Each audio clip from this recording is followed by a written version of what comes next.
اعوذ باللہ من الشیطان الرجیم بسم اللہ الرحمن الرحیم نحمدہ ونصلی علی رسولہ الکریم والمہدی الموعود العظیم اما بعد،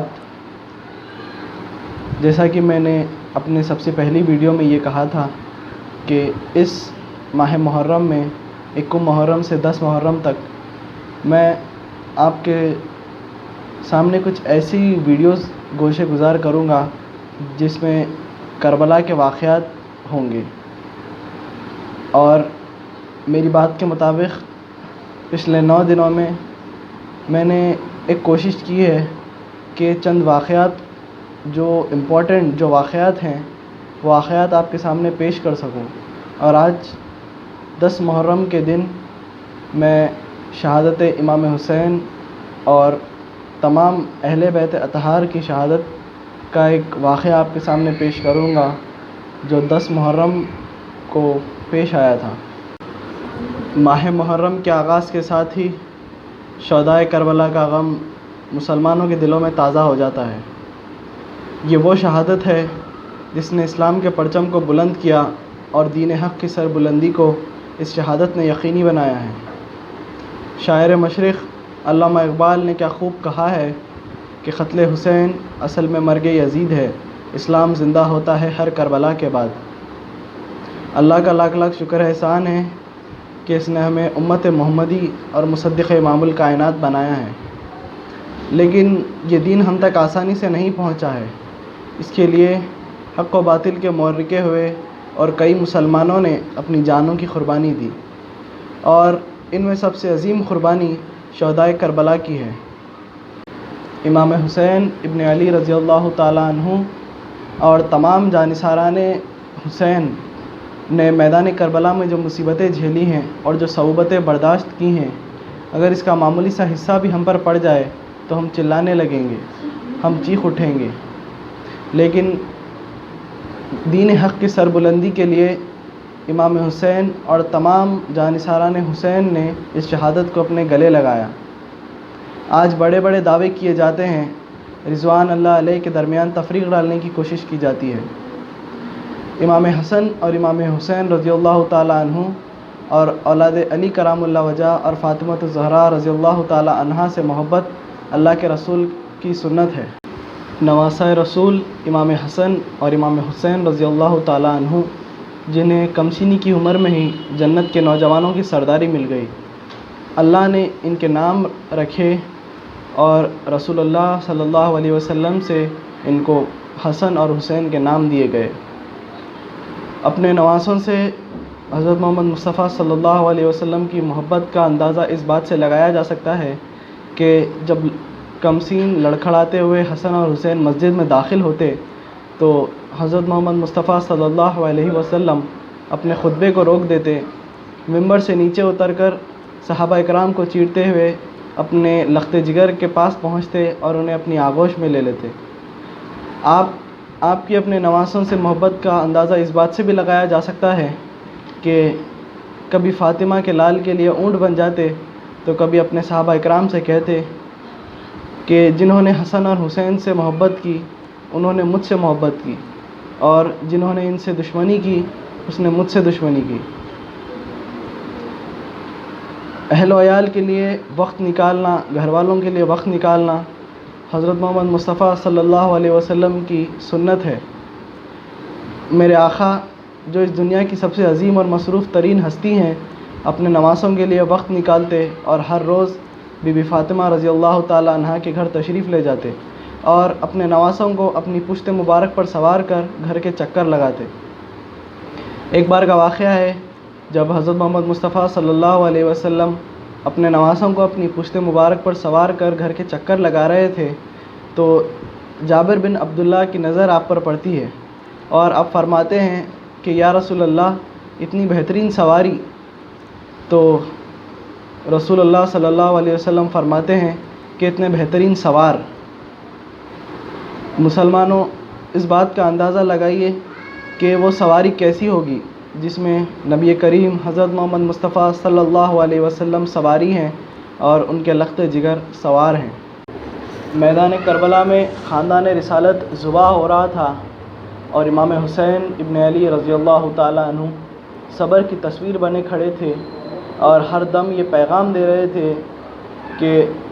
اگر دین حق کی سربلندی کے لیے اس سے بڑھ کر بھی کوئی قربانی مقصود ہے تو آل رسول اس کے لیے بھی تیار ہیں، لیکن باطل کے آگے سر جھکانا انہیں منظور نہیں ہے۔ آج لوگ سمجھتے ہیں کہ شہدائے کربلا کی شہادت شمر کی کامیابی ہے، لیکن ایسا ہرگز نہیں۔ اپنے نانا کے ناموس کی حفاظت کے لیے، اللہ کی وحدانیت کو برقرار رکھنے کے لیے امام حسین ابن علی رضی اللہ تعالیٰ عنہ نے اپنے جان کے عوض اللہ تعالیٰ سے سستا سودا کیا ہے۔ میدان کربلا میں آرام کی غرض سے امام حسین ابن علی رضی اللہ تعالیٰ عنہ اپنے خیمے کے باہر تشریف فرما ہوتے ہیں اور تھکاوٹ کی وجہ سے آپ کی آنکھ لگ جاتی ہے اور ایک آواز کے ساتھ آپ بیدار ہوتے ہیں، تو بی بی زینب رضی اللہ تعالیٰ عنہ آ کر پوچھتی ہیں کہ کیا ہوا؟ تو امام حسین رضی اللہ تعالیٰ عنہ فرماتے ہیں کہ میں نے اپنے خواب میں اپنے نانا کو دیکھا ہے، وہ ہماری طرف آ رہے ہیں۔ یہ ماجرا سن کر بی بی زینب رضی اللہ تعالیٰ عنہ کی آنکھوں میں آنسو آ جاتے ہیں اور امام حسین رضی اللہ تعالیٰ عنہ ان کو دلاسا دیتے ہیں۔ اتنے میں حضرت عباس رضی اللہ تعالیٰ عنہ دیکھتے ہیں کہ شمر میدان کربلا میں اپنی فوج کو لے کر آ گیا ہے اور بنا کوئی مہلت دیے قتال کا اعلان کر دیتا ہے۔ حضرت عباس رضی اللہ تعالیٰ عنہ یہ تمام ماجرا امام حسین رضی اللہ تعالیٰ عنہ کو جب سناتے ہیں تو امام حسین رضی اللہ تعالیٰ عنہ فرماتے ہیں کہ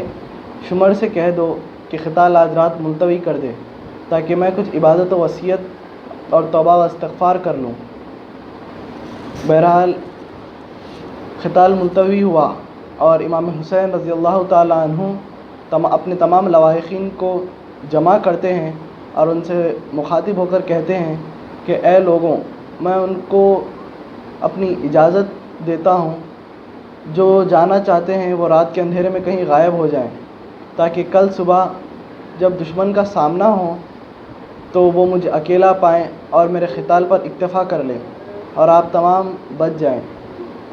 امام حسین رضی اللہ تعالیٰ عنہ نے اپنی اس مخاطبت میں ہر دم اللہ کا شکر احسان ادا کرنے کی بات کی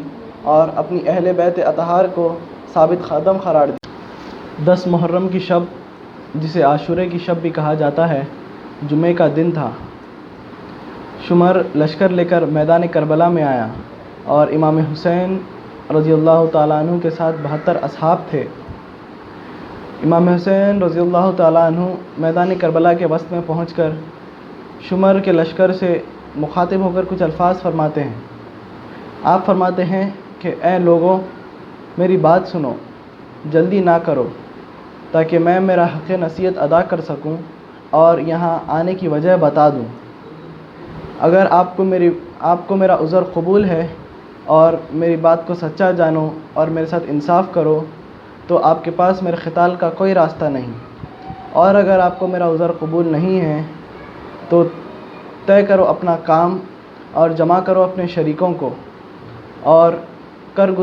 گزرو میرے ساتھ اور مجھے کوئی مہلت نہ دو۔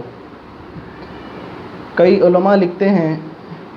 کہ امام حسین رضی اللہ تعالیٰ عنہ نے شمر کے لشکر سے وہی الفاظ کہے جو نوح علیہ السلام نے اپنی قوم سے کہے تھے۔ اس کا مطلب یہ ہے کہ امام حسین رضی اللہ تعالیٰ عنہ کے صبر کا پیمانہ اس قدر لبریز ہو گیا تھا کہ انہوں نے وہی الفاظ شمر کے لشکر سے کہے جو نوح علیہ السلام نے اپنی قوم سے کہے۔ امام حسین کی خطابت کے بعد خواتین میں آؤ بقا شروع ہو گیا، تو آپ نے برہمی کا اظہار کرتے ہوئے خواتین کو اپنے لشکر میں شامل کرنے پر تعصب کا اظہار کیا اور خطبہ کربلا دیتے ہوئے کہا کہ اے لوگوں، تم میرا نسب دیکھو کہ میں کون ہوں، پھر اپنے دلوں میں غور کرو کہ کیا تمہارے لیے میرا قتل جائز ہے، اور کیا تمہارے لیے جائز ہے کہ تم میری عزت پر ہاتھ ڈالو؟ کیا تم نہیں جانتے کہ میں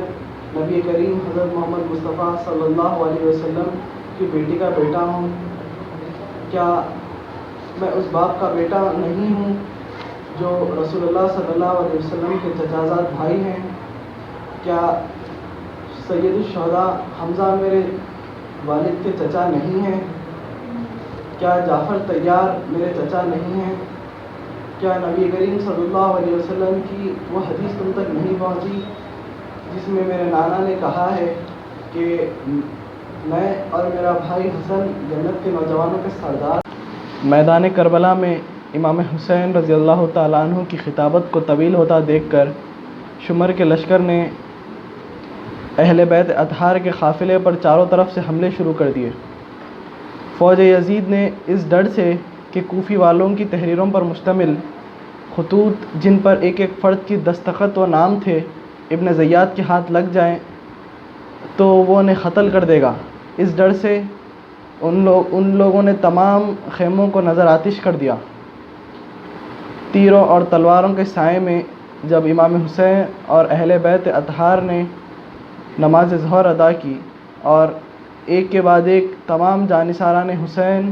کو میدان کربلا میں شہید کر دیا گیا، آخر میں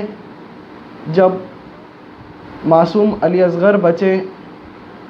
تو امام حسین رضی اللہ تعالیٰ عنہ نے ان معصوم علی اصغر رضی اللہ تعالیٰ عنہ کو خیمے سے باہر لے کر آئے۔ جب آپ معصوم علی اصغر کو خیمے سے باہر لے کر آتے ہیں تو ایک کوفی لشکر سے ایک فرد نے امام علی اصغر رضی اللہ تعالیٰ عنہ پر تیر چلا دیا جو سیدھے جا کر ان کے حلق سے اتر گیا۔ اس طرح امام علی اصغر رضی اللہ تعالیٰ عنہ میدان کربلا میں سب سے کمسین شہید رہے ہیں۔ یہاں پر اپنی بات کو سمیٹتے ہوئے میں کہنا چاہتا ہوں کہ جب تمام جانثاران حسین شہید ہو گئے ہیں تو آخر میں امام حسین رضی اللہ تعالیٰ عنہ کو دہشت کے عالم میں تمام کوفی لشکر نے شہید کر دیا۔ اس طرح امام حسین رضی اللہ تعالیٰ عنہ اور تمام اہل بیت اطہار کی شہادت میدان کربلا میں عمل میں آئی۔